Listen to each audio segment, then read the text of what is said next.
wanted to share some of the unexpected things that came along with breastfeeding that I wasn't expecting, wasn't aware of, and maybe these things will help other people out there.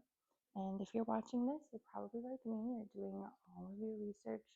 I watched endless YouTube videos. I did so much research. I talked to people, went to lactation consultants. I did all my homework that I could. And there were still so many things that I was not prepared for, wasn't expecting. And I just hope that it can help other people out there. And this is just for me personally, but I'm sure everybody's journey is different.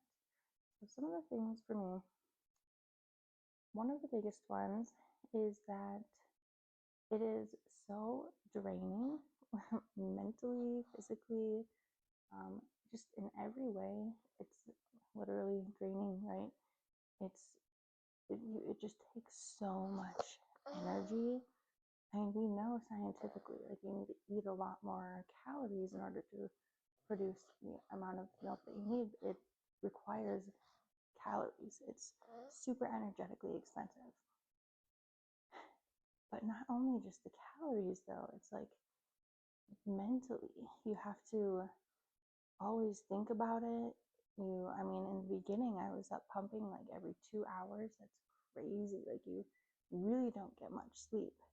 And then what does that do? That ups your cortisol. That's going into the milk. It makes you have less milk. It's just this weird cycle. And I just wasn't expecting it to be so draining in every way. But, somehow you just get through it and you're still here and it all works out.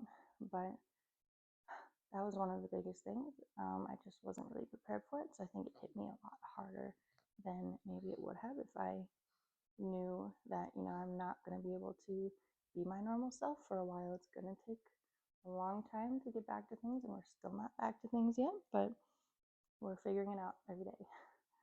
And another thing I didn't know, wasn't expecting, is the bond, just how much closer I would get to him, to have someone just, you're their whole world, you're their lifeline, and he just looks up at you and just melts into your arms.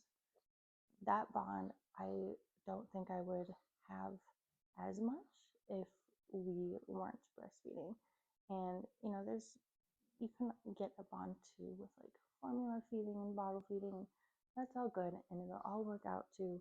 But just having him need me, need my body for his body to grow, to live, it's just this innate, it's undescribable. There's literally no words, and you almost just have to experience it to understand what I'm talking about.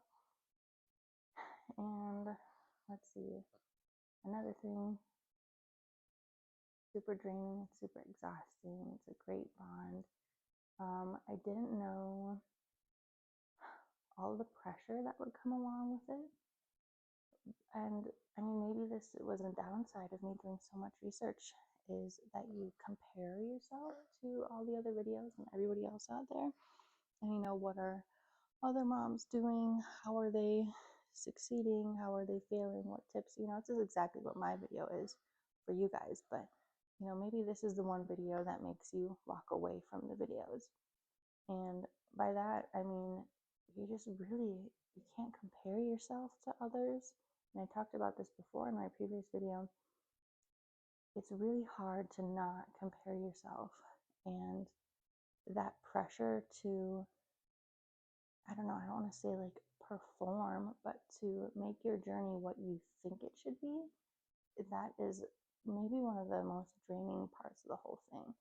If you just accept that this is how it should be, this is all good, this is the right way, whatever you're doing, then it's a lot easier, a lot less pressure on you. But I just had no idea that, things wouldn't go as I thought that they should have, and that overarching pressure on this whole journey would just be like one of the most frustrating things and lingering things the whole entire time. It doesn't really go away. Now we're kind of at the end of it, so I'm kind of over it. Mostly I've overcome it, but there's still just like, oh, I'm only pumping twice a day now instead of like 10, 15 times. So am I not making enough for him? There's just all these doubts and these pressures that you compare yourself to society and to other people and to the videos and the research and what should be. So anyway, that was one of the things I wasn't at all expecting, but I hope going into the next child, whenever that will be, that I'll keep these things in mind and it'll be a lot easier next time. So hopefully these tips will help some other moms out there. Thanks for watching.